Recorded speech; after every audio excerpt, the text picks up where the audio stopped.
By a show of hands, who has seen or knows someone who has been affected by hazing? By the amount of hands raised, we can tell that hazing is a problem in today's society.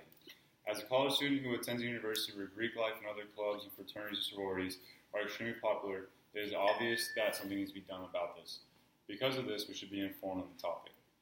Despite the laws and everything else that have been placed in that hazing, and so curious because of all this, we need to be informed on what hazing is, the laws put into place already, and it's occurring around the world today.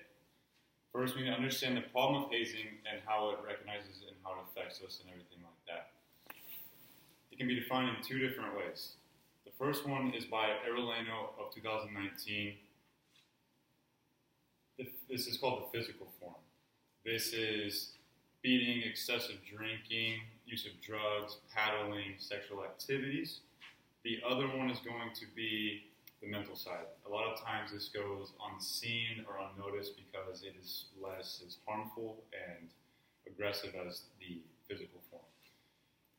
This being so, it's hard to report. This includes verbal abuse, locked in confined spots, and even being blindfolded and stuff like that, according to Salinas and Bocher of 2018. Now that we understand the issue of hazing and the ways that hazing can be conducted, let's see if we can go into the laws that can help prevent hazing.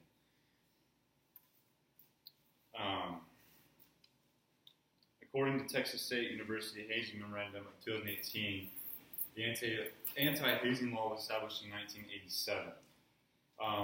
This allows those involved in hazing activities to legally be fined and criminally charged for their actions, and this is according to Texas State University Memorandum 2018, as I stated.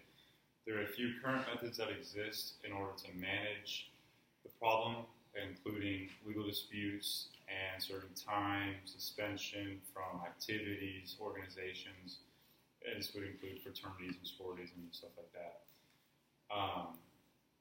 Not many students get charged for these crimes and such like that. When it comes to prevention of hazing and stuff like that,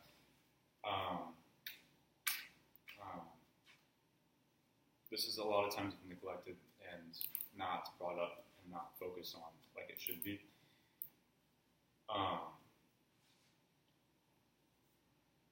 If a student is hazed by another student and this is physical abuse and it ends up being fatal or someone is, dramatically hurt by it, then the person that has done this crime should be charged with manslaughter, and that should be on the record for at least 5 years.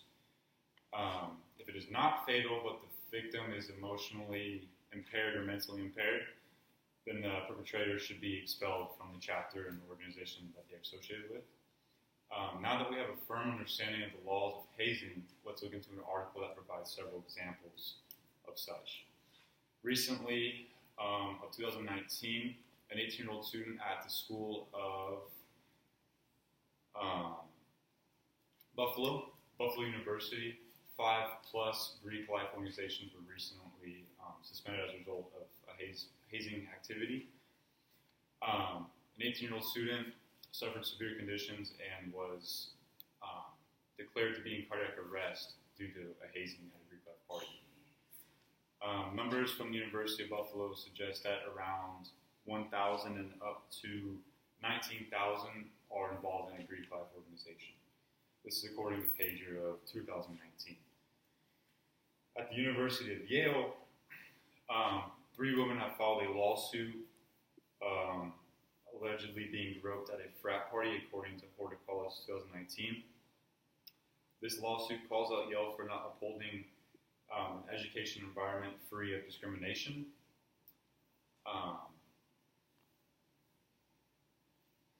This is obviously a problem that should be addressed. And lastly, a former student at Texas State, the school I attend, a student by the name of Matthew Ellis. His story consists of a hazing incident that resulted in his death. He was a pledge for Kappa Sigma and died one night, like I said, according to this. Hazing is something that occurs more than people believe it does. It occurs very often.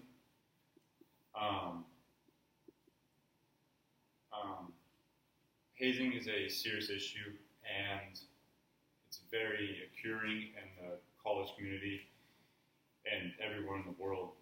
Because of this, people should be aware and informed on the topic and be able to identify it. After learning about what hazing really is and what it looks like, I hope this speech gives you all a new perspective and look on what life can sometimes look like on a college campus in the Greek life and sorority, fraternity, lifestyle, that insight on that. Thank you for your time. That is the conclusion of the speech. Great, thanks, Ben.